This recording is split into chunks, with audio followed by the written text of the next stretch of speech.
Hey, do you understand what business you are truly in? Yes, you probably know your product and the industry you're operating in, but what are truly the unique characteristics of your business and your industry as well? Today I'm going to give you 3 real-life examples about businesses or industries that I have either been actively participating in or looked at from an investment perspective. My name is Erkka Suvanto. Some of you call me EJ. I'm here on social media to build a legacy for my kids and pass on all the information I have ever collected as an investor and entrepreneur. As I mentioned in my intro, I'm going to dig deeper into 3 very different industries and show you what I first thought were the unique characteristics of that particular business. So thinking I understood the industry, but then after either been actively playing that game or analyzing it extensively, I came into a very different conclusion. So let's look at each and one of them. So fitness industry. Full disclosure, I have never owned a business, but I did look at investing and starting a company in that field, I would say 8-9 years ago when I moved back from California. But I do know several entrepreneurs in this business, and they are either here in Finland or in the US, and I happen to know something about it. So this is based on my analysis on what's going on in those businesses and what I first thought were the unique characteristics. But then after further analysis and evaluation, I actually changed my mind. What do I mean? So fitness, and I'm generalizing now intentionally. So fitness, this applies to 80 or 90% of the customers. So it's not about your equipment or your location or about the studio itself. Of course they matter. And they have to be on par or if not slightly better than competition. But this is not the one that slows your growth. But the reality is this: if we want to grow the business, our number one challenge is that we end up fighting against other free time activities of our clients. So Netflix, or going to an amusement park, or going to the beach, or just being lazy and laying on the couch at your house. So reality is that this ends up being a customer acquisition game. Customer acquisition game. Because a certain percentage of your customers will always quit. They come and go. They are not the consistent people who are working out no matter what. So I represent a minority. Majority of the clients, and there's nothing wrong with that, I'm not saying that's the thing, but the majority of the clients or customers are people who end up coming and going. So yes, your competition matters, but the biggest challenge and roadblock is against people's other free time activities. So how do you keep your pipeline full of people coming in all the time?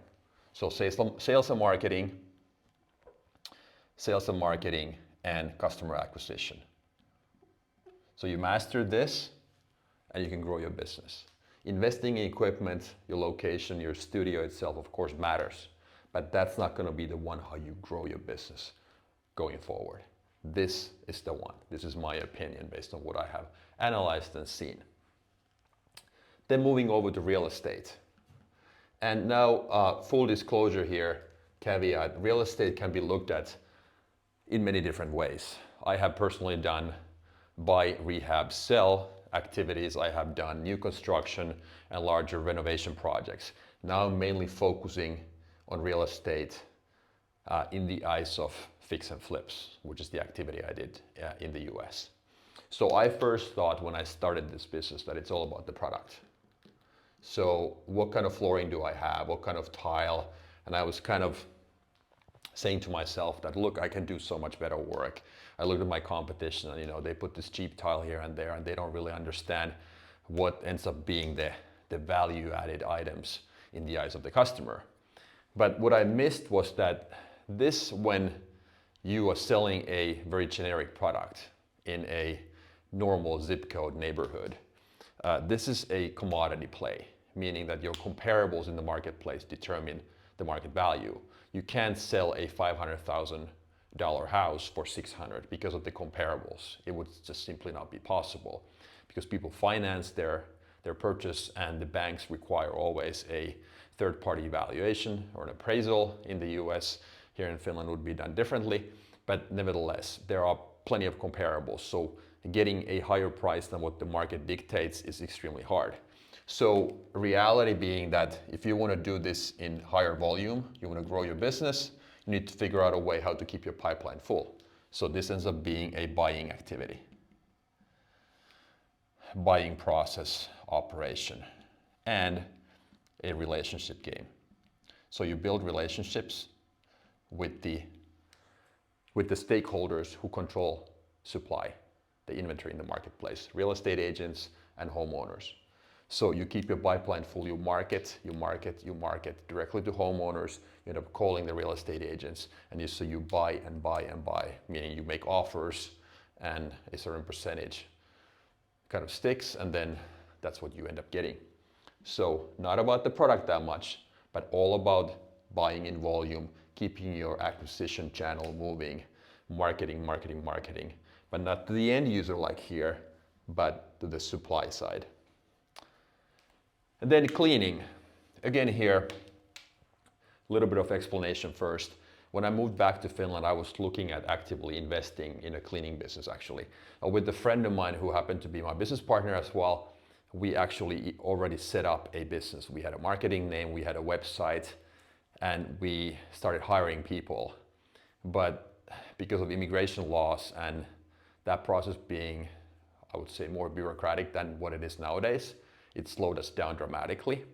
We looked at a year and a half delay, and then that made us reprioritize, and we didn't start that business.